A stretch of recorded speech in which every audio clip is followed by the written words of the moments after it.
Hello everyone, దానికంటే ముందు మీరు ఎవరైనా నా ఛానల్ని ఫస్ట్ టైం చూసినట్టయితే సబ్స్క్రైబ్ చేసుకోండి. పక్కనే ఉన్న బెల్ ఐకాన్ని ట్యాప్ చేయండి. దీని ద్వారా నేను ఈ లేటెస్ట్ వీడియో అప్లోడ్ చేసిన అది మీ వరకు వస్తుంది. సో మనం వీడియో అనేది స్టార్ట్ చేసేద్దాం. ఫస్ట్గా మనం థర్డ్ క్లాస్లో బిట్స్ కనుక చూసుకుంటే ఇందులో ఎక్కువగా అంటే పెద్ద బిట్స్ అనేవి ఉండవు. ఎందుకంటే 3, 4, 5కి మ్యాథ్స్ కంటే కొంచెం కూడికలు, తీసివేతలు, ఈ భావనలు అనేవి గుణకారానికి సంబంధించి, భాగాహారానికి సంబంధించి ఈ భావనలు అనేవి వారు 3, 4, 5లో కొంచెం స్టేజ్ అనేది పెంచుతారు కాబట్టి మొత్తం వాటి గురించే ఉంటుంది. సో మనం థర్డ్ క్లాస్లో ఉన్న మ్యాథ్స్ బిట్స్ అయితే కనుక చూసుకుంటే 8 అగ్గిపుల్లలతో చతురస్రం, దీర్ఘచతురస్రం ఏర్పరచవచ్చు. 8 అగ్గిపుల్లలు కనుక మనం తీసుకుంటే ఈ విధంగా ఒక చతురస్రాన్ని, ఈ విధంగా ఒక దీర్ఘచతురస్రాన్ని ఏర్పరచవచ్చు.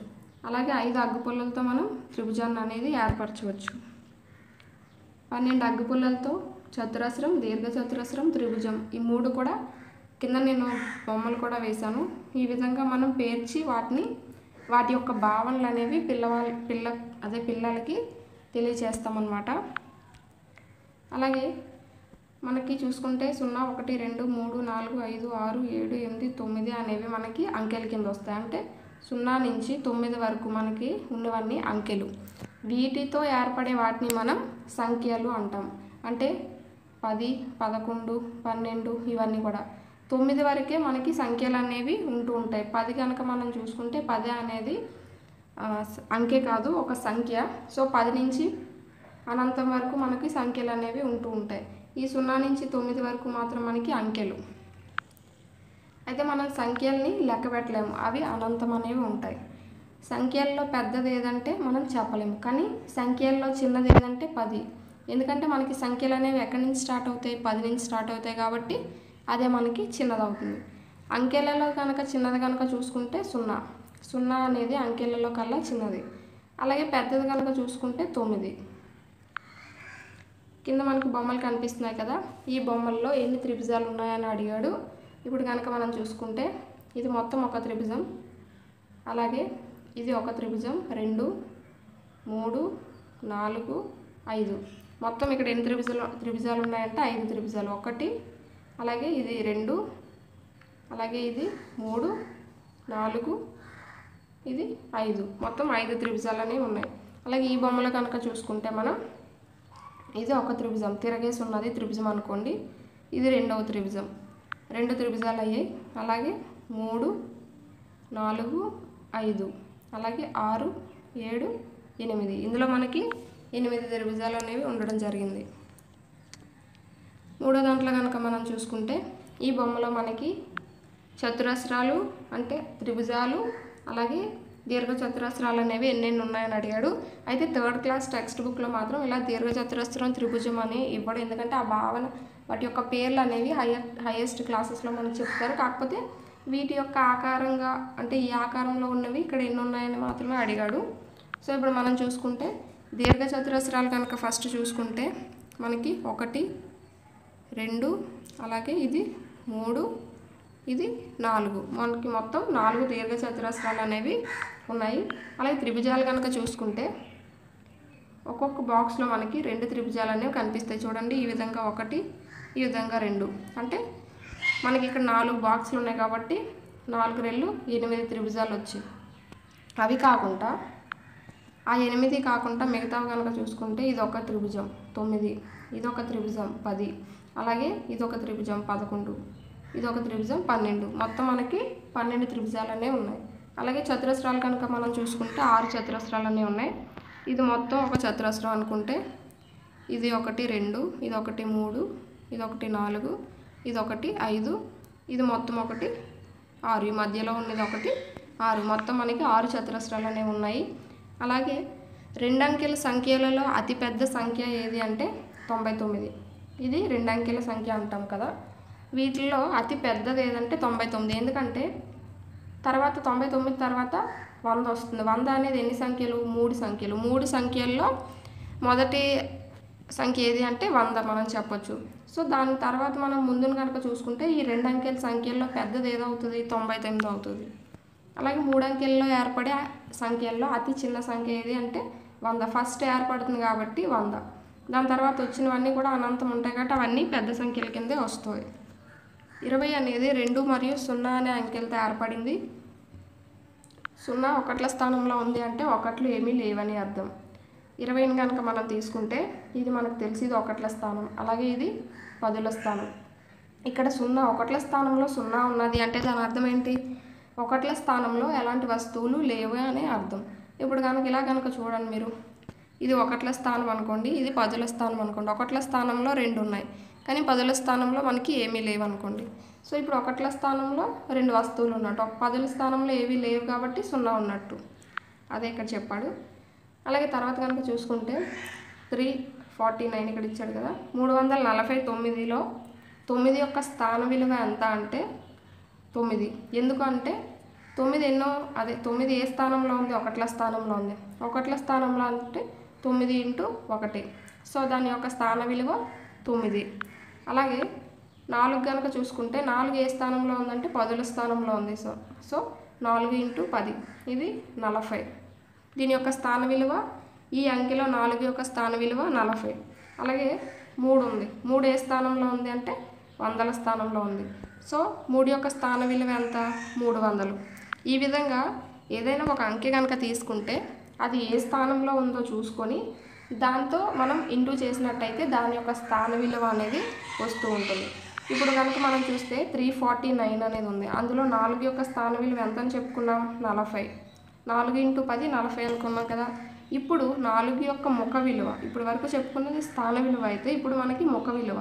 ముఖ విలువ అంటే ఏంటంటే ఆ అంకె ఎంత అవుతుందో అదే దాని ముఖ విలువ అవుతుంది. అంటే ఆ ప్లేస్లో ఆ స్థానంలో ఆ అంకె ఏముందో అదే దాని ముఖ విలువ. ఇప్పుడు 297 అనేది ఉన్నదనుకోండి. 7 యొక్క ముఖ విలువ ఎంత అంటే 7. కానీ 7 యొక్క స్థాన విలువ ఎంత అంటే 7. అలాగే 9 యొక్క స్థాన విలువ ఎంత అంటే 90 అవుతుంది. చూసారు కదా, 9 యొక్క స్థాన విలువ 90 అవుతుంది కానీ ముఖ విలువ 9 అవుతుంది. అంటే ముఖ విలువ అంటే దాని యొక్క విలువ అనమాట. అది ఏదైతే నెంబర్ ఉందో దాని యొక్క విలువ. అంటే ముఖ విలువ ఎప్పుడు కూడా అది ఏ సంఖ్య అయితే ఆ సంఖ్య వస్తుంది.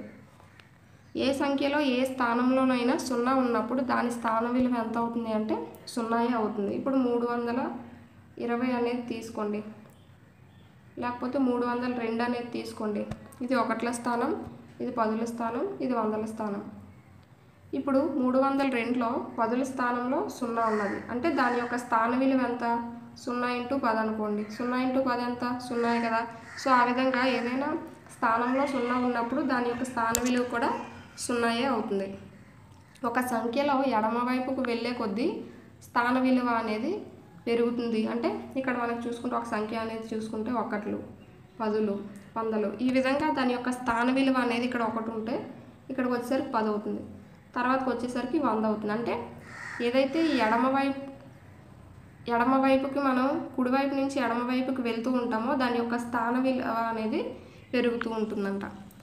అలాగే మనకి విస్తరణ రూపం గురించి ఎక్కువగా ఈ క్లాసెస్లో ఇవ్వడం జరుగుతుంది. మనకి 237ని ఈ విధంగా విస్తరిస్తారనమాట. చిన్న సంఖ్య నుండి పెద్ద సంఖ్య వరకు వరుసగా సంఖ్యలను అమర్చడాన్ని ఏమంటారు అంటే ఆరోహణ క్రమం. అంటే చిన్న సంఖ్య అంటే ఇప్పుడు 1 2 3 4 5 ఈ విధంగా సంఖ్యలను అమరుస్తూ ఉన్నాం అనుకోండి. చిన్న నుంచి పెద్దకు అమరుస్తున్నాం కాబట్టి దాన్ని ఆరోహణ క్రమం అంటారు. అలాగే పెద్ద సంఖ్య నుంచి చిన్న సంఖ్యకు అమర్చామనుకోండి దాన్ని అవరోహణ క్రమం అంటారు. 5 4 3 2 1 ఈ విధంగా పెద్ద సంఖ్య నుంచి చిన్న సంఖ్యకి కానీ అమరిస్తే దాన్ని అవరోహణ క్రమం అంటారు. 2 సంఖ్యలు ఉన్నప్పుడు మనకి వాటిలో ఏది ఎక్కువ ఏది తక్కువ అని సూచించడానికి మనకి ఈ గ్రేటర్ దాన్ లెస్ దాన్ అనేవి యూజ్ చేస్తూ ఉంటారు. అయితే ఇప్పుడు మనకి 3లోని 3 8 కనుక చూసుకుంటే 8 అనేది మనకి ఎక్కువ. సో ఎక్కువ అనేదానికి ఏ గుర్తున్నది? ఈ గుర్తు. దాన్ని ఏమంటారు అంటే గ్రేటర్ దాన్. సో ఎక్కువ అనేదానికి ఈ గుర్తు అనేది పెడతాము. అలాగే 3 8 తీసుకున్నాం అనుకోండి, 8 కంటే 3 తక్కువ. సో అక్కడ మనం ఏ గుర్తు వాడతామంటే తక్కువకి ఏ గుర్తు వాడతాం? Less than. ఈ గుర్తు లెస్ దాన్ అనేది కొంచెం ఈ షేప్లో ఎల్ షేప్లో ఉంటుంది కాబట్టి లెస్ దాన్ అని మీరు గుర్తు పెట్టుకోవచ్చు. అలాగే ఈ సమానం అనే గుర్తు మనం దేనికి ఉపయోగిస్తాం? ఇప్పుడు 5 ఉన్నది, 5 సమానం కాబట్టి ఈ గుర్తు అనేది మనం వాడతాము. అలాగే కూడికని మనకు తెలుసు, కూడికకి మరొక పేరు ఏంటంటే సంకలనం. దాని యొక్క గుర్తు ఇది. అలాగే తీసివేతను వ్యవకలనం అని కూడా అంటారు, దాని యొక్క గుర్తు ఇది.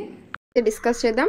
సో థర్డ్ క్లాస్ కాబట్టి పిల్లలకి చాలా తక్కువ బేసిక్స్ అనేవి ఉంటాయండి. అంటే మనం నేర్చుకోవడానికి అవసరమైన బేసిక్స్ అయితే ఉండవు. అంటే మనం నేర్చుకోవడానికి అవసరమైన టాపిక్స్ ఏమి ఉండవండి. మనం ఆ స్టేజ్ దాటేసి వచ్చాం కాబట్టి అవి మనకి చూస్తుంటే ఇంతేనా అనిపిస్తుంది. బట్ మనం డిస్కస్ చేసుకోవాలి కాబట్టి ఒకసారి అయితే డిస్కస్ చేద్దాం. So third class already first second lessons అనేవి మనం డిస్కస్ చేసాం. సో ఇప్పుడు థర్డ్ క్లాస్ కూడిక గురించి అలాగే మిగతా టాపిక్స్ గురించి డిస్కస్ చేద్దాం. సో కూడికలో భాగంగా ఏంటంటే పిల్లలకి వందలు, పదులు, ఒకట్లు వీటిని పరిచయం చేస్తారనమాట. సో వీటి యొక్క సంకలనం అనేది పరిచయం చేస్తూ ఉంటారు. అలాగే కూడికలో అంటే వేరుగా చేసి విస్తరణ రూపం ద్వారా ఏంటంటే కూడిక చేయడం అనేది కూడా పిల్లలకి నేర్పిస్తారు. సపోజ్ ఇక్కడ 12 అనేది ఉన్నది అనుకోండి, 12ని 14ని కలపాలనుకోండి.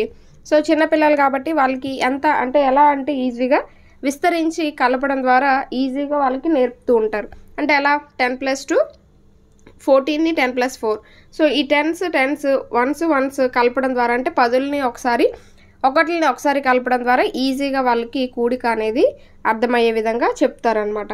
సో అది అంటే కూడికని విస్తరించి కలపడం ద్వారా పదులుగా ఒకట్లుగా కలపడం ద్వారా ఈజీగా చేయడం అనేది నేర్పుతారు. సపోజ్ ఇక్కడ 13, 15ని కలపమన్నారు. సో 13 ఏంటి 10+3, అలాగే 15ని 10+5. సో ఈ 10s 20, ఇది 8, 28. ఇలా ఏంటంటే ఇలా కలపడం ద్వారా పిల్లలకి చాలా ఈజీగా అర్థమవుతుందని చెప్తున్నారు. సో ఇక్కడ అన్నీ కూడా అవే ఇచ్చారు. అలాగే ఇక్కడ కూడా ఏంటంటే 13+21. 13+21ని వీళ్ళు ఎలా కలిపారంటే 13+20+1.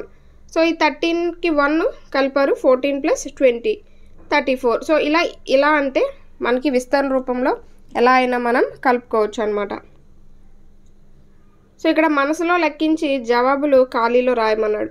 సో ఇప్పుడు మనం ఎలా అంటే 40+20 60, 5+3 8 68.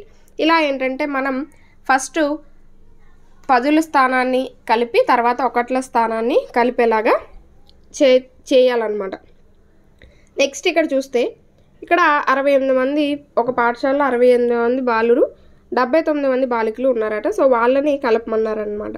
ఇక్కడ ఎలా అంటే 68, సో 60 పదులు 8 ఒకట్లు, 79ని 70 పదులు 9 ఒకట్ల కింద చేశారు. సో ఫస్ట్ ఏం చేస్తారు, ఏవైతే ఒకట్ల స్థానం నుంచి మనం స్టార్ట్ చేయాలి కాబట్టి ఒకట్లని కలుపుతారనమాట. 8, 9 అంతా 17 అవుతుంది. సో 17 అంటే 17 ఒకట్లు. సో వీటి నుంచి మనం 10 ఒకట్లు అనేవి తీసుకోవచ్చు కదా. సో ఇంకా మిగిలినవి ఎన్ని ఉంటాయి, 7 ఒకట్లు అనేవి ఉంటాయి. సో 7 ఒకట్లని ఇక్కడ వేసి, సో 7 ఒకట్లని ఇక్కడ వేసి ఆ 10 ఇక్కడ ఎక్స్ట్రా ఇచ్చి ఆ విధంగా మనం సంకలనం అనేది చేస్తూ ఉంటాం. సో అలా పిల్లలకి ఏంటంటే ఈ స్థాన విలువలు వాటి గురించి కూడా ఈ సంకలనంలోనే మనకి ఎక్స్ప్లెయిన్ చేస్తూ ఉంటారనమాట. సో ఇక్కడ కూడా సేమ్ అలానే 125ని 144ని కలపమన్నారు. అయితే ఇక్కడ ఏంటంటే ఇందాక 10ల వరకు ఇచ్చారు కదా, 10లు ఇచ్చి తర్వాత ఒకట్లు, సో ఒకట్లు కలిపిన తర్వాత 10లకి అలా వెళ్ళారు. కాకపోతే ఇక్కడ ఏంటంటే 100లు కూడా ఇచ్చారు. సో ఫస్ట్ ఏంటి 100 తర్వాత 10 2 10లు కాబట్టి 2 10లు, ఇక్కడ 4 10లు కాబట్టి 4 10లు, 5 ఒకట్లు 4 ఒకట్లు. సో 5 ఒకట్లని 4 ఒకట్లని కలుపుతారు, 9 వచ్చింది. ఒకవేళ ఇక్కడ 10 వచ్చింది అనుకోండి, ఏం చేస్తారు, ఇక్కడ 1 అనేది వేస్తారనమాట. సో అలా అంటే ఈ 10లు అనేవి ఇటువైపుకి పంపించేస్తూ ఉంటారు. సో అలా ఏంటంటే పిల్లలకి ఈ ఒకట్లు, 100లు, 10లు స్థాన విలువల ద్వారా కూడిక అనేది నేర్పుతూ ఉంటారు. సో ఇవన్నీ కూడా మనకి దానికి సంబంధించినవే, ఆ విధంగా పిల్లలకి సంకలనం నేర్పేవే. సో ఇవి మనకి కూడిక గురించి. అలాగే తర్వాత ఏంటి అంటే అంచనా వేయడం. సో సపోజ్ 2 సంఖ్యలు అనేవి ఇప్పుడు 325 ప్లస్ 125 ఇలా ఉన్నాయనుకోండి, ఇది 400 కంటే తక్కువ ఉంటుందా లేకపోతే 500 కంటే ఎక్కువ ఉంటుందా, ఇలా పిల్లలు అంచనా వేయగలగాలన్నమాట. మనం లాస్ట్ క్లాస్లో చెప్పుకున్నాం ఏమనంటే సంఖ్యల్ని దగ్గర 10లకి దగ్గర 100లకి కుదించి రాయడం గురించి. సపోజ్ ఇక్కడ ఏమంటున్నాడంటే 475 220ల మొత్తం 600 కన్నా ఎక్కువ లేదా 600 కన్నా తక్కువ అని అడుగుతున్నారు. సో ఇక్కడ 600 కన్నా ఎక్కువే అవుతుంది, ఎందుకంటే మనకి 400 200 600 అక్కడ అయిపోయింది. సో మిగతా ఎక్స్ట్రా ఉన్నాయి కాబట్టి 600 కంటే ఎక్కువ అని మనం చెప్పొచ్చు. సో ఇలా ఏంటంటే సంఖ్యల్ని మనం ఫస్ట్ వందల్ని కలపడం ద్వారా లేకపోతే పదుల్ని కలపడం ద్వారా ఆ విధంగా మనం అంచనా వేసి కూడా చెప్పొచ్చు అనమాట. సో ఇప్పుడు ఇక్కడ మనం ఈజీగా చెప్పొచ్చు కదా 600 కంటే అది ఎక్కువ ఉంటుందని. అలా అంచనా ద్వారా కూడికి కూడా ఇక్కడ చెప్తున్నారు. అలాగే ఇక్కడ చూస్తే 163 125 మొత్తం 200 కన్నా ఎక్కువ ఉంటుందా తక్కువ ఉంటుందా అని అడుగుతున్నారు. సో ఇక్కడ చూస్తే మనకి ఇందులో ఒక 100 ఇందులో ఒక 100 ఉంది. ఆ రెండు కలిపితేనే 200. సో మిగతా మనకి ఇంకా సంఖ్యలన్నీ ఉన్నాయి కాబట్టి ఈ సంఖ్య కూడా 200 కంటే ఎక్కువ ఉంటుంది అని పిల్లలు చెప్పగలుగుతారు అనమాట. సో అలా ఏంటంటే వాళ్ళకి ఫస్ట్ 100లు తర్వాత 10లు వీటిని అడ్జస్ట్ అంటే కలుపుకోవడం తెలియాలన్నమాట. నెక్స్ట్ చూస్తే ఇక్కడ కూడా అదే ఇచ్చాడు. అయితే ఇక్కడ చూడండి 13 అంటే 1 10 మరియు 3 ఒకట్ల లేక 1 100 మరియు 3 10ల అన్న. సో 13 అంటే ఇది ఒకట్ల స్థానం. సో ఇక్కడే పిల్లలకి స్థాన విలువల గురించి కూడా చెప్పాలన్నమాట. ఒకట్లు 10లు. సో ఇక్కడ 1 అనేది 10ల స్థానంలో 3 అనేది ఒకట్ల స్థానంలో అంటే ఒక 10 3 ఒకట్లు అనేదే కరెక్ట్ అవుతుంది. సో అలా మనకి కొన్ని సమ్స్ అనేవి ఇచ్చాడు. 125 45 అనేది ఎక్కువ తక్కువ అంటే 100 కంటే ఎక్కువే. సో అలా మనకి ఇక్కడ కొన్ని సమ్స్ అయితే ఎక్సర్సైజ్లో ఇచ్చాడు. సో అవన్నీ కూడా మనకి ఇప్పటి వరకు ఉన్నవే. సమ్స్ కనుక చూసుకుంటే ఇవన్నీ కూడికి సంబంధించివే, కాకపోతే థియరీ రూపంలో ఇస్తారనమాట. ఇక్కడ చూడండి కానాల బడిలో 215 మంది విద్యార్థులు ఉన్నారు. బడి ప్రారంభంలో జూన్ మాసంలో 67 మంది పిల్లలు కొత్తగా చేరారు. ఇప్పుడు ఆ పాఠశాలలో మొత్తం విద్యార్థుల సంఖ్య ఎంత? సో ఆల్రెడీ ఉన్నవాళ్ళు 215, ఇప్పుడు కొత్తగా చేరిన వారు 67. సో ఈ మొత్తం మంది ఎంత అంటే దీనికి వచ్చిన ఆన్సర్. సో అలా ఏంటంటే మనకి మొత్తం థియరీగా ఉన్నవి మనం కూడిక రూపంలో మార్చుకోగలగాలి అంతే. సో ఇంత థర్డ్ క్లాస్లో మరి మనకి అంత ట్విస్ట్గా ఉన్న సమ్స్ ఏమి ఉండవు. 4th 5thలో కొంచెం ఈ సమ్స్ అంటే కూడికలోనే కొంచెం తికమక్కగా, తీసివేతలో కొంచెం తికమక్క, ఇలా క్వశ్చన్స్ అనేవి 1-2 తగులుతూ ఉంటాయి. సో నెక్స్ట్ తీసివేత గురించి కనుక చూసుకుంటే మనకి తీసివేతని వ్యవకలనం అని కూడా అంటారు. అంటే ఏవైనా కొన్ని వస్తువుల నుంచి కొన్ని వస్తువులను తీసివేయడాన్ని మనం తీసివేత అని అనొచ్చు. సో ఈ తీసివేతలో మనకి 10ల స్థానం నుంచి 1కి అప్పు తెచ్చుకోవడం ఇవన్నీ కూడా ఈ క్లాస్ నుంచి పరిచయం అయితే చేస్తూ ఉంటారనమాట. సో ఇక్కడ కూడా అంతే, ఇందాక మనం చెప్పుకున్నట్టు 10లు 100లు 1లుగా విడదీసి అక్కడి నుంచి వ్యవకలనం అనేది చేస్తూ ఉంటారు. అయితే ఇక్కడ 245 కన్నా 379 ఎక్కువ కావున ఇక్కడ సమ్కి సంబంధించి అనమాట ఇది. నెక్స్ట్ చూస్తే ఇలానే మనకి మొత్తం ఏంటంటే పిల్లలకి 100లు 10లు 1ల ద్వారా విడదీసి చెప్పడం అనేది ఉంటుంది తీసివేతకి సంబంధించి. మొత్తం అన్నీ కూడా తీసివేతకి సంబంధించే చిన్న చిన్న సమ్స్ ఇవన్నీ కూడా మనం చూసే అంత పెద్ద సమ్స్ అయితే ఏం కాదు. బట్ ఒక సమ్ చూద్దాం పోనీ. గౌరీ ఒక కథల పుస్తకంలో 194 పేజీలు చదివిందట. శ్వేత అదే కథల పుస్తకంలో 128 పేజీలు చదివిందట. ఎవరు ఎక్కువ పేజీలు చదివారని అన్నారు.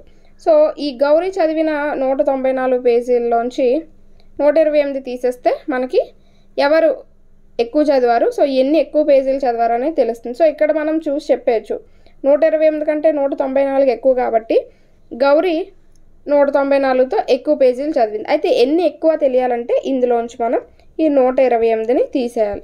సో ఇలా ఏంటంటే థియరీ పరంగా మనకి సమ్స్ అనేవి ఇస్తూ ఉంటాడు, అవంతా కష్టమైతే ఏం కాదు. సో ఇవన్నీ కూడా మనకి తీసివేతకి సంబంధించే. సో తీసివేతలో మనకి బేసిక్ ఉంటాయన్నమాట. కూడికలు ఏవైతే చెప్పుకున్నామో అవే. నెక్స్ట్ కూడిక మరియు తీసివేతలను ఉపయోగించటం. కూడిక తీసివేతని ఎట్ ఏ టైం మనం చాలాసార్లు ఉపయోగిస్తూ ఉంటాం. అంటే ఇక్కడ ఎగ్జాంపుల్ చూస్తే 40 + 15 55, అదే 55 - 15 40. ఇలా ఏంటంటే ఇప్పుడు 40 + 15 = 55 అవుతుంది. అదే 55లోంచి 15 తీసేస్తే 40 వస్తుంది. సో ఇలా ఏంటంటే మనకి డిఫరెంట్ టైప్స్లో కూడిక తీసివేత రెండు కలిపి మనం చేసుకుంటూ ఉంటాం. సో కూడిక తీసివేతలో మనకు వచ్చిన ఆన్సర్స్ అనేవి కరెక్టో కాదో చూసుకోవడానికి కూడా ఒకవైపు ఈ కూడిక, ఒకవైపు వ్యవకలనం అనేది తీసివేత అనేది కూడా మనకు ఉపయోగపడుతూ ఉంటుందన్నమాట. సో ఇక్కడ చూసారా 78 - 25 ఎంత వచ్చింది? 53. సో 53 కరెక్టా కాదా అని తెలుసుకోవాలంటే 53కి మళ్ళీ 25 కలిపితే 78 వస్తుంది. సో అలా ఏంటంటే మనం తీసివేతని సంకలనాన్ని అంటే కూడికని సమన్వయం చేస్తూ ఉంటాం. నెక్స్ట్ ఇక్కడ చూస్తే సంఖ్యల యొక్క అమరిక అనేది ఇచ్చాడు. ఇక్కడ నెక్స్ట్ వచ్చే సంఖ్యల్ని రాయమన్నాడు అనమాట. 100, 200, 300, 400, తర్వాత 500, 600, 700 అలా వస్తుంది. అలాగే ఇక్కడ 900, 800, 700 అలా ఏంటంటే వెనక్కి వెళ్తుంది అనమాట. సో ఇక్కడ 600, 500, 400, 300, 200, 100 ఇలా వెనక్కి. అయితే ఇక్కడ కనుక చూసుకుంటే 50, 50 పెరుక్కుంటూ వెళ్తుంది. 50, 100, 150, 200, 250, 300, 350, 400 అలా అనమాట. అలాగే ఇక్కడ చూస్తే 650 తగ్గుకుంటూ వెళ్తుంది. 600, 550, 500, 450, 400, 350, 300 అలా తగ్గుతూ వెళ్తుంది. సో ఇలా మనకి ఇలాంటి బిట్స్ కూడా ఇస్తూ ఉంటాడు అనమాట. అంటే ఆర్డర్ తర్వాత వచ్చే సంఖ్యల్ని ఇలా ఏదో ఒకటి ఇచ్చి తర్వాత వచ్చే సంఖ్యల్ని మనల్ని రాయమంటూ ఉంటాడు. సో వీటి మధ్య భేదం అలాగే ఎంత యాడ్ చేస్తున్నారు ఎంత మైనస్ చేస్తున్నారు అనేది మనకు తెలిస్తే నెక్స్ట్ వచ్చే సంఖ్యలు అనేవి రాస్తాం. అంటే ఎంత ఈజీగా ఇవ్వకపోయినా మనకి కొంచెం కష్టంగా అయినా ఈ మోడల్లో బిట్ అనేది ఖచ్చితంగా వస్తుందన్నమాట. సో ఇక్కడ లాస్ట్ చూసారా మనకి ఇవన్నీ కూడా 5, 10, 100 ఇలా మనకి ఉన్నాయి. అయితే లాస్ట్లో కనుక చూసుకుంటే మనకి 653 నుంచి 639 అంటే 15 మైనస్ చేసుకుంటూ ఇక్కడ రావడం జరుగుతుందన్నమాట. సో వాటి మధ్య ఆ యొక్క తేడా అనేది ఎంత ఉన్నది, కలుపుతున్నాడా తీస్తున్నాడా అనేది మనం తెలుసుకోవాలి. సో ఆ విధంగా అనమాట. నెక్స్ట్ మనకి కొన్ని లెక్కలు అనేవి ఇచ్చాడు వాటిపైనే. సపోజ్ ఇక్కడ చూస్తే సృజన వద్ద కొన్ని పుస్తకాలు ఉన్నాయి. ఆమె అన్నయ్య ఆమెకు 136 పుస్తకాలు ఇచ్చాడు. ఇప్పుడు సృజన వద్ద 245 పుస్తకాలు ఉన్నవి. సృజన వద్ద మొదట ఉన్న పుస్తకాలు ఎన్ని? సో వాళ్ళన్నీ ఇచ్చినవి 136. ఆమె కాడ మొత్తం ఇప్పుడు ఉన్న పుస్తకాలు ఎన్ని? 245. సో ఈ తీస్తే కనుక మనకి ఆమె దగ్గర ముందు ఎన్ని పుస్తకాలు ఉండేవో వస్తూ ఉంటాయి. సో అలా మనకి తీసివేతకు సంబంధించి కూడికలకు సంబంధించి ఇక్కడ కొన్ని సమ్స్ అయితే ఇచ్చారనమాట.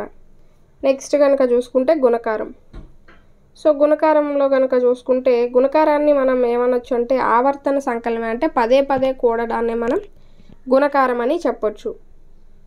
సో ఇక్కడ చూడండి, సమూహాన్ని లెక్కించి మొత్తాన్ని రాయండి అని అన్నాడు. ఫ్యాన్లో మొత్తం రెక్కలు ఎన్ని? 3. అలా ఎన్ని ఫ్యాన్లు ఉన్నాయి? 3. అంటే 3 + 3 + 3 9. అంటే 3 3 9. ఇక్కడ మనం 3 + 3 + 3 అనేది ఎన్నిసార్లు అలా పదే పదే మనం కలుపుతూ ఉన్నాం, కూడిక చేస్తూ ఉన్నాం. అందుకే దీన్ని ఆవర్తన సంకలనం అంటారు. అంటే పదే పదే కూడడం అని కూడా అంటూ ఉంటారనమాట. అలాగే సైకిల్. ఇక్కడ సైకిల్ చూస్తే ఒక్కొక్క దానికి 2 చక్రాలు ఉన్నాయి. అలా ఎన్ని సైకిళ్ళు ఉన్నాయి? ఇక్కడ 2, ఇక్కడ 2, ఇక్కడ 2, ఇక్కడ 2, మొత్తం 8. సో 8 చక్రాలు అనేవి ఉన్నాయి. 4 రెళ్ళ 8, 4 సైకిళ్ళు ఉన్నాయి. అలాగే ఎన్ని చక్రాలు ఉన్నాయి? 2. సో 4 రెళ్ళ 8. ఇలా మనకి గుణకారానికి సంబంధించి భావనలనే ఉంటాయి. ఇక్కడ 3rd క్లాస్ పిల్లలకు కాబట్టి ఇలా ఫస్ట్ సంకలనం అనేది చేయిస్తూ కూడిక ద్వారా వాళ్ళకి గుణకారం అనేది నేర్పుతారు. సో ఇక్కడ 3 9లు అనేది ఉన్నది. వాళ్ళకి ఏంటంటే 9 + 9 + 9 ఎంత అని అడుగుతారు. అలా కూడిక అనేది చేపిస్తారు. దాని తర్వాత ఇక్కడ ఎన్ని 9లు ఉన్నాయి? 3 9లు. 3 ఉన్నాయి 9లు. ఎన్ని అవి? 9లు కాబట్టి 3 9ల 27. సో అప్పుడు ఇలాంటి భావన అనేది వాళ్ళకి పరిచయం చేస్తారు. అలాగే 3 + 3. 3లు ఎన్ని ఉన్నాయి? 2. 3 × 2 6.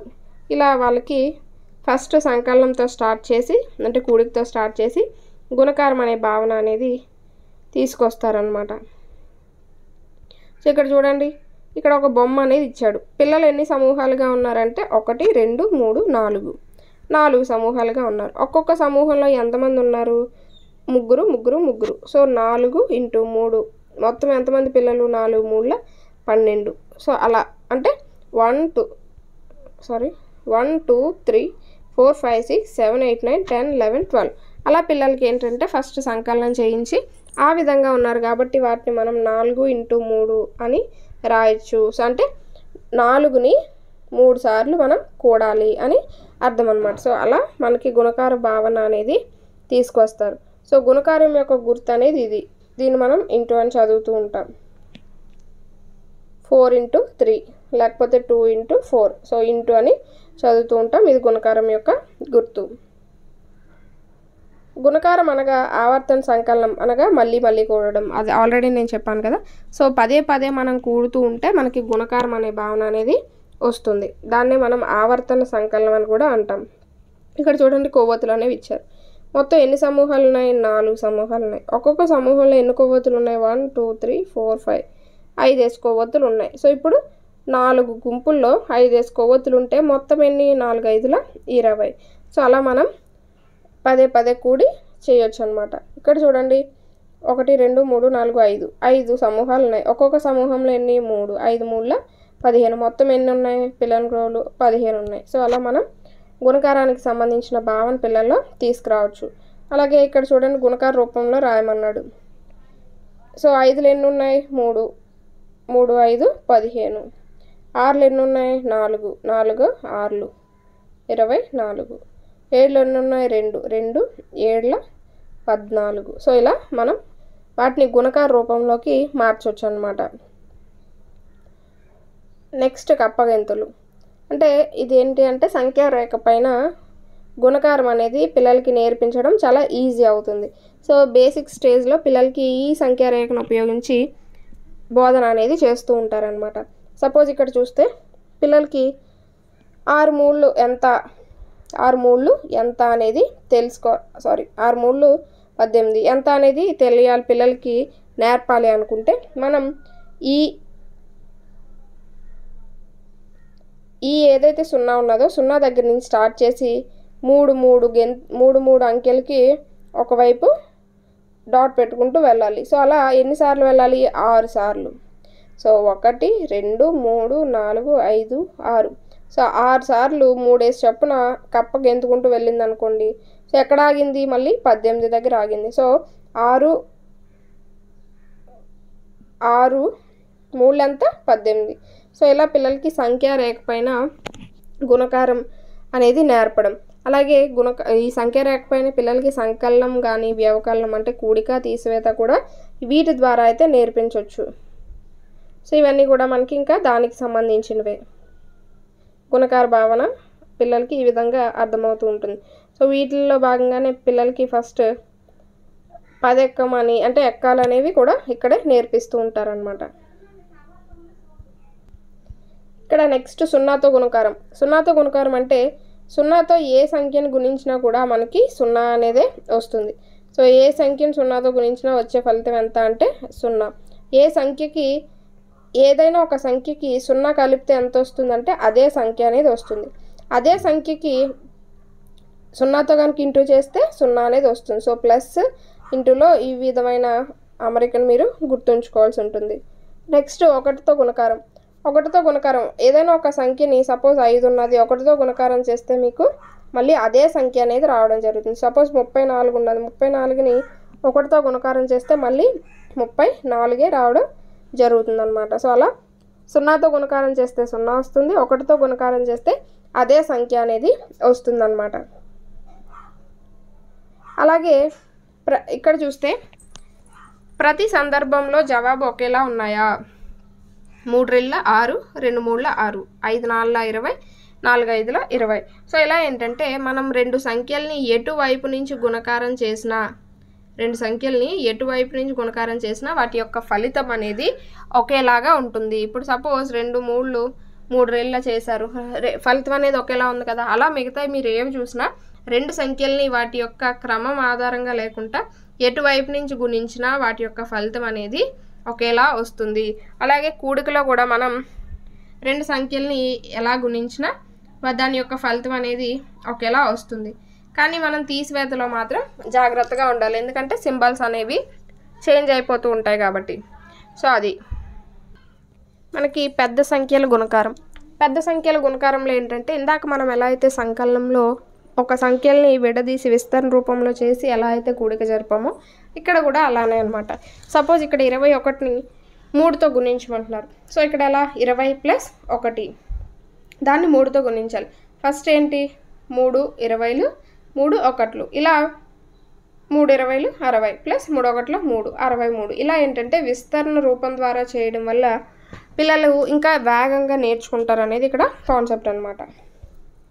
సో ఇక్కడ చూసారా 20 + 1 60 + 3 63. ఇలా మనకి విడదీసి గుణకారం అనేది జరుపుతున్నారనమాట.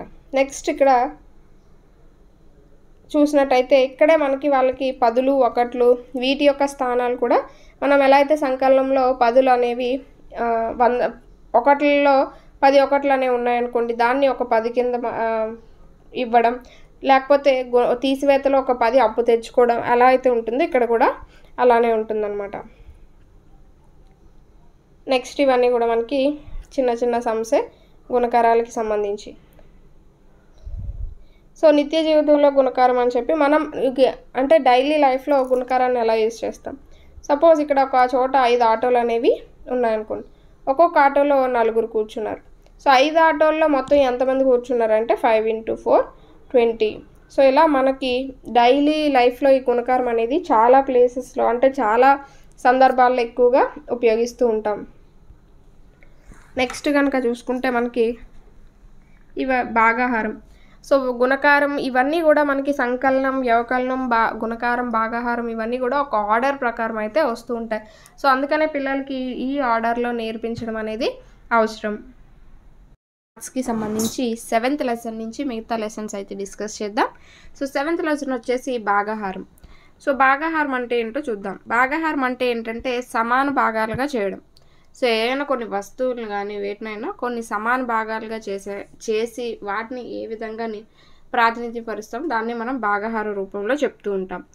సో ఇక్కడ చూస్తే కనుక మనకి ఒక పళ్ళెంలో కొన్ని లడ్డూలు అనేవి ఉన్నాయనుకోండి. సో ఒక పళ్ళెంలో ఒక 12 లడ్డూలు అనేవి ఉన్నాయట. సో వాటిని 2 పళ్ళాల్లో సమానంగా పంచమన్నారు. సో ఆ విధంగా సమానంగా 1 1 1 1 అలా పంచితే ఇందులో 6 ఇందులో 6. సో 12ని 2 సమాన భాగాలుగా చేసాం. అలాగే తర్వాత 12ని 12 లడ్డూల్ని 3 పళ్ళాల్లో సమాన భాగాలుగా చేయమన్నారు. సో అప్పుడు 4 4 4 లడ్డూల కింద సమాన భాగాల కింద చేయడం జరిగింది. సో 4 3 12. అలాగే తర్వాత 4 పళ్ళాల్లో సమానంగా పంచమన్నారు. సో ఇక్కడ 3 ఇక్కడ 3 ఇక్కడ 3 ఇక్కడ 3 4 3 12 మొత్తం 12 లడ్డూలు. సో దీన్ని బట్టి ఏంటంటే సమానంగా పంచడాన్ని మనం భాగాహార రూపంలో చెప్పొచ్చు. సో ఇక్కడ 20 చాక్లెట్లు అనేవి ఉన్నాయట. సో ప్రతి 5 మిత్రులకి సమానంగా పంచాలని చెప్తున్నారు. అంటే 5కి ఒక్కొక్కటి ఇచ్చినట్టు వెళ్తే 20 చాక్లెట్లు ఒక్కొక్కరికి 4 చాక్లెట్ల కింద వస్తాయి. సో 5 4 20 ఈ విధంగా 4 వేసి సమాన భాగాల కింద పంచవచ్చు. నెక్స్ట్ ఏమంటున్నాడు, 4 మిత్రులకి ఎన్ని సమాన భాగాల కింద వస్తాయంటే 5 చాక్లెట్ల కింద 20 చాక్లెట్లు అనేవి వస్తాయి. సో అలా ఏంటంటే ఒక్కొక్కరికి సో సమాన భాగాల కింద చేస్తూ పంచడం అనేది జరుగుతుందన్నమాట. సో ఇక్కడ కూడా అంతే, 15 బొమ్మలు ఉన్నాయి. ఒక్కొక్క డబ్బాలో ఎన్ని ఉన్నాయంటే 3 బొమ్మలు అనేవి ఉన్నాయి. సో మొత్తం 5 డబ్బాల్లో 15 బొమ్మలు అనేవి ఉన్నాయి. 3 బొమ్మల చొప్పున ఒక డబ్బాలో అమరిస్తే మనకి ఎన్ని డబ్బాలు అవసరం అవుతాయి, 5 డబ్బాలు అనేవి అవసరం అవుతాయి. సో అలా ఏంటంటే ఇవన్నీ కూడా మనకి సమాన భాగాల కింద చేయడాన్ని సూచిస్తూ ఉంటాయి. సో భాగాహారం అంటే సమాన భాగాలుగా పంచడం. మనకి దీని భాగాహారాన్ని సూచించడానికి గల గుర్తు చూసుకుంటే ఇది. సో దీన్ని మనం డివైడెడ్ బై అంటాం. భాగాహారం గుర్తు ఇది. సపోజ్ ఇప్పుడు 20 గోళీల్ని 4కి సమానంగా పంచాలనుకోండి, ఈ విధంగా మనం సూచిస్తూ ఉంటాం. సో 20ని 4కి సమాన భాగాలుగా చేస్తే ఒక్కొక్కరికి ఎంత వస్తుంది అంటే సో 5 4 5 20 ఇలా ఏంటంటే మనం భాగాహారాన్ని సూచిస్తూ ఉంటాం. సో ఇక్కడ ఏంటి 24ని 3తో భాగించాలి, అలాగే 14ని 2తో భాగించాలి, 56ని 7తో భాగించాలి, 15ని 5తో భాగించాలి. అంటే 5 సమాన భాగాలుగా చేయాలి అలా అన్నమాట. సో ఈ విధంగా మనకి ఇక్కడ కనుక చూసినట్టయితే ఇక్కడ 8ని 4తో భాగిస్తున్నారు. సో దాన్ని ఎలా రాస్తామంటే ఈ విధంగా రాస్తాం అన్నమాట. ఏదైతే భాగించబడుతుందో దాన్ని మనం విభాజ్యం అని అంటూ ఉంటాం. దేనితో అయితే భాగిస్తామో దాన్ని భాజకం అంటాం. ఆ వచ్చిన ఏదైతే భాగఫలం అనేది ఉంటుందో దేనితో అయితే మనం చేస్తామో అది భాగఫలం అనేది అవుతుంది. లాస్ట్లో మిగిలింది శేషం అనేది అవుతుంది. సో అలా మనం ఈ విభాజ్యం, విభాజకం వీటిపైన హయ్యర్ క్లాసెస్లో బిట్స్ అనేవి వస్తుంటాయి. సపోజ్ ఇక్కడ 4 అనేది ఏంటి, భాజకం. సో భాజకం ఇంటూ భాగఫలం అనేది ఏమవుతుంది అంటే విభాజ్యం అనేది అవుతుంది. సో భాజకం అంటే ఏంటి 4, ఇక్కడ భాగఫలం ఎంత 2, 4 × 2 చేస్తే మళ్ళీ మనకి ఏమొస్తుంది, మధ్యలో ఉన్న విభాజ్యం అనేది వస్తుంది. సో ఇలా డైరెక్ట్గా అడగకుండా ఈ విధంగా అడుగుతాడనమాట బిట్. ఎలా అంటే విభాజ్యము ఈజ్ ఈక్వల్ టు భాజకము ఇంటూ భాగఫలమా లేకపోతే భాజకము ఇంటూ శేషమా ఇలా అడుగుతాడనమాట. అండ్ ఇంకా పైన ఉన్నవన్నీ కూడా ఇవన్నీ కూడా మనకి మామూలుగా బిట్స్కి అదే సమ్స్కి సంబంధించి అవి చాలా చిన్నవే, మీరు చేసుకోవచ్చు. అండ్ గుణకార భాగాహారాల మధ్య సంబంధం ఏంటి అంటే ప్రతి గుణకారాన్ని భాగాహార రూపంలో రాయొచ్చు, ప్రతి భాగాహారాన్ని గుణకార రూపంలో రాయొచ్చు అనమాట. సో అది వీటి మధ్య ఉన్న సంబంధం కింద. సపోజ్ ఇక్కడ చూస్తే ఒక గ్రూప్లోని 5 వస్తువులు అనేవి 5 వస్తువులు చొప్పున మొత్తం 3 వస్తువులు అనేవి ఉన్నాయి. సో మొత్తం కలిపితే ఎంత అవుతాయి 15 అనేవి అవుతాయి. అయితే ఇక్కడ ఏమన్నాడు 15 వస్తువుల్ని 3 గ్రూపులుగా చేస్తే ఒక్కొక్క గ్రూప్లో ఎన్ని వస్తువులు వస్తాయి అని అడిగాడు. సో ఇక్కడ 5 వస్తువులు చొప్పున 3 గ్రూపులు చేస్తే 15 వస్తువులు అనేవి మొత్తం కలిపితే 15 అనేవి అయ్యాయి. సో ఆ 15ని 3 గ్రూపులుగా చేస్తే ఒక్కొక్క గ్రూప్లో ఎన్ని వస్తువులు వస్తాయి అంటున్నారు. సో దీన్ని బట్టి ఏంటంటే ప్రతి గుణకారాన్ని భాగాహార రూపంగా రాయొచ్చు, ప్రతి భాగాహారాన్ని గుణకార రూపంగా రాసుకోవచ్చు అనమాట. సో ఇక్కడ చూడండి మామిడి పండ్లు అనేవి ఉన్నాయి. సో మొత్తం మామిడి పండ్లు ఎన్ని 12. సో మొత్తం ఎన్ని మామిడి పండ్లు ఉన్నాయంటే ఒక్కొక్క వరుసలో మనకి 6 మామిడి పళ్ళు ఉన్నాయి. అలా ఎన్ని వరుసలు ఉన్నాయి 2 వరుసలు ఉన్నాయి. సో 6 రెళ్ళు 12. ఇప్పుడు 12 మామిడి పళ్ళు అనేవి ఉన్నాయి కదా మొత్తం, వీటిని 2 గుంపులుగా చేస్తే మొత్తం ఒక్కొక్క గుంపులో ఎన్ని వస్తాయంటే 6. ఇలా భాగాహారాన్ని గుణకారాన్ని భాగాహార రూపంలో మనం రాసుకోవచ్చు అనమాట. సో ఇది భాగాహారానికి గుణకారానికి సంబంధించి మనకి కొన్ని బిట్స్ అనేవి ఇచ్చాడు. సో ఇక్కడ చూస్తే 16ని దేనితో భాగిస్తే మనకి 8 అనేది వస్తుంది. సో 2 8 16, అలాగే 8 రెళ్ళ 16 ఇలా ఖాళీలు అనేవి పూరించమన్నాడు. అండ్ కొన్ని సమ్స్ కూడా ఇక్కడ ఇవ్వడం జరిగింది. సో అవన్నీ మనకి బేసిక్సే. నెక్స్ట్ కొలతలు అంటే ఏంటంటే మనం డైలీ చూస్తూ ఉంటాం, మనం చుట్టూ కొలతలు అనేవి చాలా ఎక్కువగా ఉపయోగిస్తాం. అంటే లీటర్స్లో కానీ మీటర్స్ కానీ పొడవును కొలవడానికి ఇలా చాలా కొలతలు అనేవి ఉపయోగిస్తూ ఉంటాం. పూర్వం కనుక చూసుకుంటే జానలు, మూరలు ఇలాంటివన్నీ పొడవులను కొలవడానికి ఉపయోగిస్తూ ఉండేవారు. కానీ మనకి కొన్ని ప్రామాణిక కొలత అనేది ఉంటుంది. సో మనకి స్కేలు, టేపు ఇవన్నీ కూడా ప్రామాణిక సాధనాల కింద చెప్పవచ్చు. అంటే ఖచ్చితంగా పొడవులను కొలవడానికి మనం ఈ ప్రామాణిక సాధనాలని ఉపయోగిస్తూ ఉంటాం. అయితే ఈ స్కేలు ఇవన్నీ కూడా చిన్న చిన్న పొడవులను కొలవడానికి, పొడవు అంటే సెంటీమీటర్స్లో ఉన్న పొడవులను కానీ లేకపోతే అంగుళాల్లో ఉన్న పొడవులను కానీ వీటిని కొలవడానికి మనకి స్కేలు, టేప్ అనేవి ఉపయోగపడుతూ ఉంటాయి. నెక్స్ట్ కనుక చూస్తుంటే సో ఇవన్నీ కూడా మనకి పొడవుకి సంబంధించి. నెక్స్ట్ బరువుకు సంబంధించి మనం ప్రమాణాల కింద వేటిని చెప్పుకుంటామంటే కేజీస్, గ్రాములు, కేజీలని కొలుస్తూ ఉంటాం. సో ఇక్కడ కొన్ని బొమ్మలు ఇచ్చారు, ఏవి బరువైనవి ఏవి తేలికైనవి. సిమెంట్ బస్తా, గోధుమలు, అలాగే కారు ఇవన్నీ చాలా బరువైనవి. సైకిల్ కానీ, స్పూన్ కానీ, గమేల గిన్నె కానీ, గ్లాస్ కానీ ఇవన్నీ కొంచెం తేలిగ్గా ఉంటాయన్నమాట. సో అలా ఏంటంటే బరువులను కొలవడానికి మనకి కొన్ని తూనిక రాళ్ళు అనేవి ఉంటూ ఉంటాయి. సపోజ్ మనం ఏదైనా కిరాణా షాప్కి వెళ్ళినా, కూరగాయల షాప్కి వెళ్ళినా ఈ తూనిక రాళ్ళు అనేవి మీకు అక్కడ కనిపిస్తూ ఉంటాయి. అంటే వీటి ద్వారా మనకి ఆ యొక్క సామాగ్రి అనేది కొలిచి ఇస్తూ ఉంటారు. సో బరువులను కొలవడానికి మనకి ఈ విధంగా తూనిక రాళ్ళు అనేవి ఉపయోగిస్తారు. సో ఇవి గ్రాములు, కిలోగ్రాముల్లో ఉంటూ ఉంటాయి అన్నమాట. సో వాటికి సంబంధించి ఎక్సర్సైజెస్ ఇవి. అలాగే నీరు, ద్రవ పదార్థాలు ఏవైతే ఉంటాయో నీరు కానీ, కిరోసిన్ కానీ ఇలా ఏవైనా ద్రవ పదార్థాలు ఏవైతే ఉంటాయో వాటిని మనం లీటర్స్లో కొలుస్తూ ఉంటాం. ఏదైతే ఒక పాత్ర అనేది ఉంటుందో సో ఆ పాత్ర పరిమాణం, గరిష్ట పరిమాణాన్ని మనం ఆ యొక్క పాత్ర యొక్క సామర్థ్యం అని అంటూ ఉంటాం. అంటే ఒక పాత్రలో పట్టే ద్రవం యొక్క గరిష్ట పరిమాణాన్ని ఆ పాత్ర యొక్క సామర్థ్యం అని అంటూ ఉంటాం. సో అలా నీటిని మనకి లీటర్లలో ఖచ్చితంగా కొలవడానికి ఉపయోగిస్తాం. సో లీటర్ అనేది ద్రవాలను కొలవడానికి ఉపయోగించే ప్రమాణం అన్నమాట. అలాగే మనకి చూస్తే ఏవైనా డ్రింక్స్ కానీ, వాటర్ బాటిల్స్ కానీ ఇవన్నీ కూడా మనకి లీటర్, 2 లీటర్స్ ఇలా ఉండడం జరుగుతుంది. అలాగే నెక్స్ట్ సో అవి మనకి కొలతలకి సంబంధించి లీటర్, మీటర్, కిలోగ్రాములు అవన్నీ. నెక్స్ట్ కాలం కనుక చూసుకుంటే కాలంలో కనుక చూసుకుంటే మనం రోజు చాలా పనులు అనేవి చేస్తూ ఉంటాం. సో ఇవన్నీ కూడా మనకి కాలంతోనే ముడిపడి ఉంటాయని చెప్పుకోవచ్చు. సో ఇక్కడ కొన్ని పిక్చర్స్ అనేవి ఇచ్చాడు. వీటిలో ఎక్కువ సమయం దేనికి పడుతుంది అంటే స్నానం చేయడానికి ఎక్కువ సమయం పడుతుంది. సో అలా ఏంటంటే ఆటలు ఆడుకుంటాం ఎక్కువ సమయం, అలా ఇవన్నీ కూడా మనకి సమయంతోనే మనం చేసే ప్రతి పని సమయంతోనే ముడిపడి ఉంటుందని చూడొచ్చు. సో సమయం అనేది మనకి ఏం తెలియజేస్తుంది అంటే గడియారం అనేది సమయాన్ని తెలియజేస్తూ ఉంటుంది. గడియారంలో మనకి చిన్న ముళ్ళు పెద్ద ముళ్ళు అనేది ఉంటుంది. చిన్న ముళ్ళు గంటల ముళ్ళు అని, అలాగే పెద్ద ముళ్ళు నిమిషాల ముళ్ళు అని అంటూ ఉంటాం.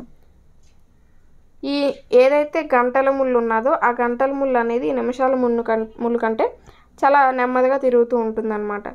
సో ఈ రెండింటి ద్వారా మనం రోజు సమయాన్ని తెలుసుకోగలుగుతూ ఉన్నాం. సపోజ్ ఇక్కడ చూస్తే టైం అనేది గంటల ముళ్ళు అనేది 8 దగ్గర, నిమిషాల ముళ్ళు 12 దగ్గర ఉంది కాబట్టి టైం అనేది 8 అయ్యిందని, ఇక్కడ 3 అయ్యిందని, అలాగే ఇక్కడ 5 అయ్యిందని ఇలా మనం సమయాన్ని తెలుసుకోవచ్చు అన్నమాట. సో ఇక్కడ మనకి కొన్ని క్వశ్చన్స్ అనేవి ఇచ్చాడు. అలాగే ఒక వారంలో 7 రోజులనే ఉంటాయి కదా. సో ఈరోజు ఏం వారం, రేపు ఏం వారం, వారానికి ఎన్ని రోజులు ఉంటాయి, 7 రోజులని, వారంలో మొదటి వారం సోమవారం, చివరి వారం ఆదివారం, ఇలా మనకి ఇక్కడ బిట్స్ అనేవి ఇచ్చాడు. సాధారణంగా మీకు ఏ రోజు సెలవు ఉంటుందని సాధారణంగా ఆదివారం అనేది సెలవు ఉంటుంది. సో అలా ఇవన్నీ మనకి బేసిక్స్ అన్నమాట. అలాగే ఆదివారం సాధారణంగా సెలవు దినం. అలాగే శనివారానికి ముందు మరియు గురువారం తర్వాత వచ్చేది శుక్రవారం. బుధవారం తర్వాత మరియు శుక్రవారానికి ముందు వచ్చేది గురువారం. శుక్రవారానికి ఆదివారానికి మధ్యలో వచ్చేది శనివారం. సోమవారానికి బుధవారానికి మధ్యలో వచ్చేది మంగళవారం. ఆదివారం తర్వాత వెంటనే వచ్చే రోజు సోమవారం. గురువారానికి ముందు మరియు మంగళవారం తర్వాత వచ్చేది బుధవారం. సో ఇలా మనకి ఈ వారాలు అనేవి అంటే కేవలం గడియారమే కాకుండా ఈ విధంగా వారాలు, నెలలు, సంవత్సరం ఇవన్నీ కూడా మనకి కాలాన్ని తెలియజేస్తూ ఉంటాయి. అలాగే ఆ కాలాన్ని తెలియజేసే వాటిలో మనకి 12 నెలలు అనేవి ఉంటాయి. సో జనవరితో స్టార్ట్ అయ్యి డిసెంబర్తో మనకి 12 నెలలు అనేవి ఎండ్ అవుతాయి. ఒక సంవత్సరంలో ఎన్ని నెలలు ఉంటాయంటే 12. సంవత్సరంలో మొదటి నెల జనవరి, చివరి నెల డిసెంబర్. అలాగే స్వాతంత్ర దినోత్సవాన్ని ప్రతి సంవత్సరం ఏ నెలలో జరుపుకుంటారంటే ఆగస్ట్. గణతంత్ర దినోత్సవాన్ని జనవరి. అలా ఏంటంటే మనకి ఇవన్నీ కూడా కాలాన్ని తెలియజేస్తూ ఉంటాయి. అలాగే క్యాలెండర్ కూడా మనకి కాలాన్ని తెలియజేస్తూ ఉంటుందన్నమాట. ఒక్కొక్క నెలలో ఎన్ని రోజులు ఉన్నాయి, సో ఆ రోజులు అనేవి ఏ వారం పడ్డాయి, ఇవన్నీ విషయాలు మనకి క్యాలెండర్ తెలియజేస్తూ ఉంటుంది. అలాగే కొన్ని పండుగలు అనేవి ఎప్పుడు వచ్చాయి ఏంటి అనే విషయాలని కూడా క్యాలెండర్ ద్వారా మనం తెలుసుకోవచ్చు. నెక్స్ట్ ఇక్కడ ఒకటి ఇచ్చాడు చూద్దాం. సో ఏదైనా మీరు ఒక క్యాలెండర్ అనేది తీసుకొని 1 నుంచి 31 వరకు ఈ విధంగా ఉంటాయి కదా, ఉన్నప్పుడు ఏవైనా స్క్వేర్లో ఈ విధంగా స్క్వేర్ షేప్లో ఏవైనా 4 తేదీలను తీసుకొని రెండింటిని కలపమన్నాడు అనమాట. అంటే ఇక్కడ సపోజ్ చూడండి 1829 తీసుకున్నామా, క్రాస్గా 28 10 91 10. సో ఇలా మీరు ఏ 4 తీసుకొని క్రాస్గా యాడ్ చేసినా అంటే సంకలనం చేసినా మీకు సేమ్ సంఖ్య అనేది వస్తుంది. సపోజ్ ఇక్కడ చూసారా 9 1 యాడ్ చేస్తే 10 అనేది వచ్చింది, 8 2 యాడ్ చేస్తే 10 అనేది వచ్చింది. అలా ఆ 4 చతురస్రంలో ఉన్న సంఖ్యల్ని క్రాస్గా యాడ్ చేస్తే ఒకే సంఖ్య అనేది వస్తుంది. సో ఇక్కడ చూడండి 20 13 34, అలాగే 20 + 14 34. సో చూసారా ఇక్కడ ఒకలాంటి సంఖ్య వచ్చింది. అలా క్యాలెండర్లో మీరు స్క్వేర్ షేప్లో 4 అంకెలను తీసుకొని క్రాస్గా కనుక యాడ్ చేస్తే సేమ్ సంఖ్య అనేది వస్తుందన్నమాట. సో అలాగే ఇక్కడ చూస్తే క్యాలెండర్లో ఇందాక చూసుకున్నట్టే ఇక్కడ 9 సంఖ్యల్ని తీసుకోమన్నాడు అనమాట. 9 సంఖ్యలను తీసుకొని ఈ విధంగా యాడ్ చేయమన్నాడు. సపోజ్ ఇక్కడ చూడండి 1 2 3 8 9 10 15 16 17 అనేది తీసుకున్నారు. తీసుకొని ఈ విధంగా యాడ్ చేశారనమాట స్ట్రైట్గా 8 9 10. ఇక్కడ 19 20 27. సో ఈ విధంగా యాడ్ చేస్తే మనకి 27 అనేది వచ్చింది. అలాగే ఇలా చూస్తే 19 24 20 25 to 27. సో ఇది కూడా మనకి 27. అలాగే ఇటు చూసినా మనకి 27. ఇటు చూసినా 27, అలా మొత్తంగా ఎటు చూసినా మనకి 27 అనేది వస్తుంది. సో ఇది మనకి క్యాలెండర్లో మాత్రమే సాధ్యమవుతుంది అనమాట. అది మనకి కాలానికి సంబంధించి. నెక్స్ట్ నిత్య జీవితంలో గణితం. మనం డైలీ గణితాన్ని ప్రతి సందర్భంలోనూ యూజ్ చేస్తాం. ఉదయం లేచిన కాంచి టైం చూస్తాం. సో స్కూల్కి టైం అయిపోతుందని చెప్పి టైం చూస్తాం, అది గణితానికి సంబంధించింది. రెడీ అవుతాం, స్కూల్కి వెళ్తాం. సో దారిలో అంటే ఏమైనా కూరగాయలు కొన్నప్పుడు కానీ ఇలా ప్రతి విషయంలో కూడా మనం మన నిత్య జీవితంలో గణితం అనేది ఉపయోగిస్తూనే ఉంటాం. సపోజ్ ఇలా ఉదయం లేచిన వెంటనే కానీ, సో ఏవైనా కూరగాయలకి కొనడానికి వెళ్ళినప్పుడు కానీ, అలాగే సపోజ్ ఒక బస్సు ఉన్నది, ఆ బస్సులో 2 చైర్స్ చొప్పున ఒక గుంపుగా చూసుకుంటే మొత్తం ఎన్ని చైర్స్ ఉన్నాయి. సో ఇక్కడ భాగాహారం అనేది ఉపయోగిస్తాం. అలాగే ఇక్కడ మనకి ఎంత మిగిలాయి, ఎంత ఇచ్చాం, ఎంత కొన్నాం అనే దగ్గర కూడిక తీసివేతను ఉపయోగిస్తూ ఉంటాం. అన్నం వండేటప్పుడు ఎంతసేపు ఉడికించాలి ఏంటి అనేవి కరెక్ట్గా చూసుకుంటూ ఉంటాం. సో ఇక్కడ టైంని చూస్తూ ఉన్నాం. అలా ఏంటంటే మొత్తం మనకి మన నిత్య జీవితంలో ఎలా చూసినా ఈ యొక్క గణితాన్ని ఉపయోగించుకుంటూనే ఉన్నాం. అలాగే ఏదైనా బొమ్మలు చేస్తున్నారు అనుకోండి, సో బొమ్మలు చేసేటప్పుడు ఎన్ని కిలోల మట్టి అనేది అవుతుంది, సో దాన్ని బట్టి ఇక్కడ కొంత కొలతలు అనేవి ఉపయోగిస్తున్నాం. అలాగే రిబ్బన్కి వచ్చేసరికి పొడవు అనేది ఉపయోగిస్తున్నాం. సో రిబ్బన్ కొనుక్కోవడానికి వెళ్ళారనుకోండి, అక్కడ పొడవు అనేది ఉపయోగిస్తారు. అలాగే అక్కడ డబ్బులు ధర అనేది చూస్తారు, అంటే డబ్బులు ఇస్తూ ఉంటారు, ద్రవ్యం అనేది. అలాగే ఇక్కడ చూస్తే మనకి గడుల సహాయం అనేది లెక్క పెట్టమంటున్నారు. ఇలా ఏంటంటే ప్రతి దాంట్లో కూడా మనకి ఇక్కడ దూరం, ఎక్కడికైనా వెళ్తున్నారు అనుకోండి, ఎంత దూరం వెళ్ళారు, అక్కడ పట్టిన సమయం ఎంత, సో అది మనకి గణితానికి సంబంధించిందే. సో టీ అనేది ఇక్కడ ఒక అమ్మాయి టీ చేస్తుంది, సో ఎంతమందికి చేస్తుంది, ఎన్ని నీళ్ళు వేసింది, ఎన్ని పాలు వేసింది, ఎంత షుగర్ వేసింది, సో ఇవన్నీ కూడా మనకి మనం లెక్క వేసుకొని వేస్తాం కాబట్టి అవి కూడా గణితానికి సంబంధించింది. బట్టలు ఉతకడం, సో ఎన్ని లీటర్లు నీళ్ళు వేశారు, ఇంకా ఎంత కావాలి, ఇవన్నీ కూడా ఇక్కడ లీటర్లు అనేవి కొలతలు తెలియజేస్తున్నాయి, అది కూడా మనకి గణితమే. అలాగే పాలు వినియోగం, ఇక్కడ లీటర్స్లో కొలుస్తాం, కేజీల్లో కొలుస్తాం, ఇవన్నీ కూడా మనకి నిత్య జీవితంలో గణితం అనేది ఈ అన్ని సందర్భాల్లో కూడా మనం ఉపయోగిస్తూనే ఉంటాం. నెక్స్ట్ దత్తాంశ నిర్వహణ అంటే ఏంటంటే మనకి ఎదుటిన్న సమాచారాన్ని సులువుగా అర్థం చేసుకోవడానికి గణన చిహ్నాల రూపంలో పొందుపరచడాన్ని మనకి దత్తాంశ నిర్వహణ అని అంటూ ఉంటారనమాట. సో సపోజ్ ఇక్కడ కొంతమంది పిల్లలు అనేవారు ఆడుకుంటున్నారు కదా, సో ఇక్కడ ఎంతమంది పిల్లలు ఉన్నారు, అలాగే ఎంతమంది బాలురు ఉన్నారు, ఎంతమంది బాలికలు ఉన్నారు, సో వాళ్ళు ఎంతమంది రిబ్బన్స్ అనేవి బెలూన్స్ అనేవి ఎగరేస్తున్నారు, ఎంతమంది రింగ్ ఆట ఆడుకుంటున్నారు, ఎంతమంది బాల్తో ఆడుకుంటున్నారు, ఇలా చూడడం అనేది మనకి చాలా కష్టం అవుతుంది. అది ఇక్కడ కనుక చూసుకుంటే ఎంతమంది బాలురు ఉన్నారు, ఎంతమంది బాలికలు, ఎన్ని గదులు ఉన్నాయి, చెట్లు ఎన్ని ఉన్నాయి, ఇలా మనం ఒక సమాచారాన్ని చూస్తూ ఉంటాం. అదే సమాచారాన్ని ఇలా ఈ విధంగా బొమ్మల రూపంలో కనుక మనం ప్రజెంట్ చేస్తే దాన్నే దత్తాంశ నిర్వహణ అని అంటాం. ఇందాక మనం పిక్చర్లో చూసినప్పుడు అంత ఫాస్ట్గా చెప్పలేకపోయాం, అలాగే కింద సమాచారాన్ని రాసినప్పుడు అంత ఫాస్ట్గా చెప్పలేకపోయాం. కానీ ఇక్కడ సింహాలు ఎన్ని ఉన్నాయంటే 5 అని చెప్పగలుగుతున్నాం, కోతి ఎన్ని ఉన్నాయంటే 3, అలాగే జింకలు ఎన్ని ఉన్నాయంటే 6, పుల్లు ఎన్ని ఉన్నాయంటే 3, కుక్కలు ఎన్ని ఉన్నాయంటే 2. ఇలా మనం ఈజీగా చెప్పడానికి అనువుగా దత్తాంశాన్ని నిర్వహించడాన్ని దత్తాంశ నిర్వహణ అని అంటూ ఉంటాం అన్నమాట. సో ఆ విధంగా ఇక్కడ మనకి కొన్ని కృత్యాలు అనేవి కూడా ఇవ్వడం అయితే జరిగింది. సో గణన చిహ్నాలు అనేవి ఏ విధంగా వాడతామని అన్నారు. సో ఇక్కడ ఏదైనా మనం సమాచారాన్ని తెలియచేయడానికి గణన చిహ్నాలు అనేవి ఉపయోగిస్తాం. సపోజ్ ఇక్కడ 9 పాయింట్లు అనేది ఉన్నది, ఒక్కొక్క గీతని మనం ఈ విధంగా ఒక్కొక్క పాయింట్ కింద లెక్క వేస్తూ ఉంటాం. సో ఈ విధంగా గీతల రూపంలో తెలియజేసేదాన్నే గణన చిహ్నాలు అంటారు. గీతల రూపంలోగానే కాకుండా మనం పైన బొమ్మలు, జంతువులు చూసాం కదా, సో వాటిల్లో తెలియజేసిన వాటిని గణన చిహ్నాలనే అంటూ ఉంటారనమాట.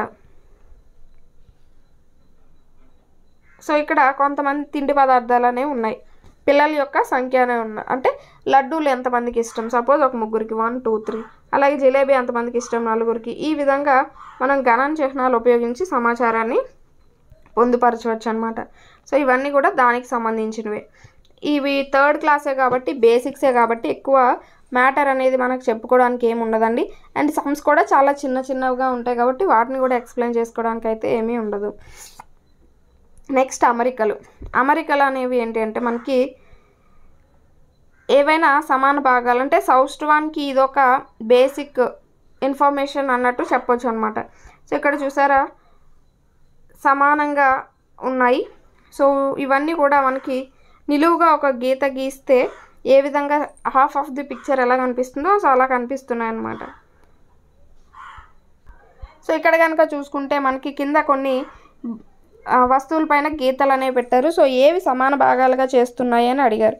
సో ఇది సమాన భాగాలుగా ఇది చేస్తుంది, ఇది చేస్తుంది, అలాగే ఇది సమాన భాగాలుగా చేస్తుంది, ఇది సమాన భాగాలుగా చేస్తుంది. కానీ ఈ గీత అనేది సమాన భాగాలుగా చేయలేదు. ఇది సమాన భాగాలు ఇలా నిలువుగా కనుక గీత గీస్తే అది సమాన భాగాలుగా చేస్తుంది. సో చెయ్యి అనేది నిలువుగా గీసినా అడ్డగా గీసినా ఎలాగైనా సమాన భాగాలుగా అయితే చేయలేదు. సో ఇక్కడ చూసినట్టయితే మనకి ట్రయాంగిల్ అనేది ఈ విధంగా అడ్డంగా సమాన భాగాలు అయితే చేయలేదు. నిలువుగా కనుక గీత గీసినట్టయితే ఇది ఒక భాగం ఇది ఒక భాగం కింద సమాన భాగాలు అనేవి అవుతాయి. అలాగే ఇక్కడ దీపం అనేది సమాన భాగం అయింది.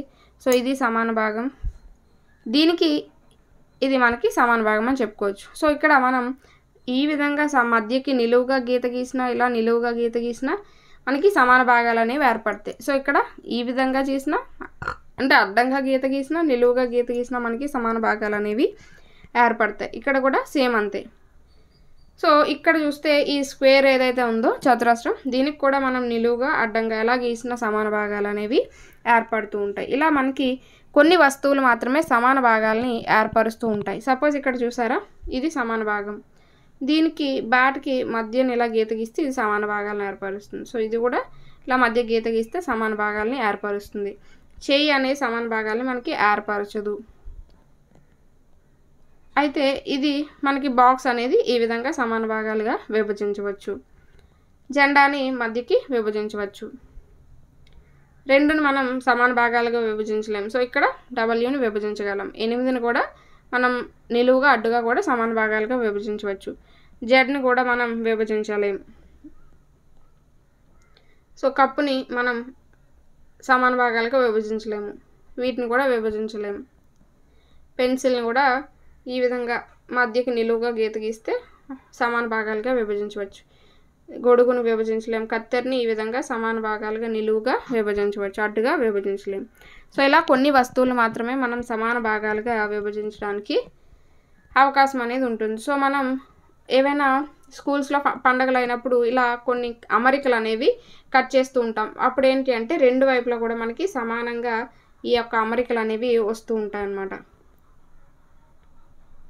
సో మన చుట్టూ ఇటుకలను కానీ ఇలా తలుపులను కానీ ఇలా రంగవల్లులు ఇలా సీతాకోక చిలుకలు ఇలాంటి చాలా అమరికలు అనేవి మనం చూస్తూ ఉంటాం. వీటిలో మనకి అన్ని జామితి ఆకారాలు అనేవి కూడా ఇమిడి ఉంటాయి అన్నమాట. సో ఇక్కడ చూసారా వీటి తర్వాత వచ్చే అంకెల్ వీటి తర్వాత వచ్చే వాటిని గుర్తించమన్నారు. ఇక్కడ ఏబి వచ్చింది కాబట్టి మళ్ళీ ఇక్కడ ఏబి, మళ్ళీ ఇక్కడ ఏబి, అలాగే ఇక్కడ వృత్తం చతురస్రం, వృత్తం చతురస్రం, మళ్ళీ వృత్తం చతురస్రం, వృత్తం చతురస్రం.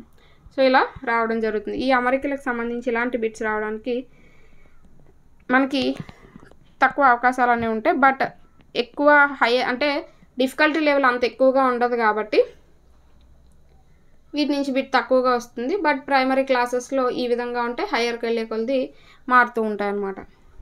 సో ఇలా మనకి 3, 6, 9 తర్వాత ఏంటి ఏ లేదు, ఏ ఉన్నది, బి లేదు, సి ఉంది, డి లేదు, ఈ ఉంది, ఎఫ్ లేదు, జి. అలా ఏంటంటే మనం ఈ అమరికల్ని చూసుకొని ఫిల్ చేయాల్సి ఉంటుంది. సో ఇది మనకి 3rd క్లాస్లో ఉన్న షార్ట్ బేసిక్ నోట్స్ అయితే. సో ఇందులో మనకి చెప్పుకోవడానికి ఏముండదండి. హయ్యర్ క్లాసెస్కి వెళ్ళే కొలది మనం డీటెయిల్గా అయితే ఎక్స్ప్లెయిన్ చేసుకున్నాం. మీరు వాటిని అయితే చూడండి. And 3rd class 4th class 5th class వాటి యొక్క బేసిక్స్ బట్టి మనం ఎక్స్ప్లెయిన్ చేసుకుంటూ వెళ్తున్నాం. Thanks for watching.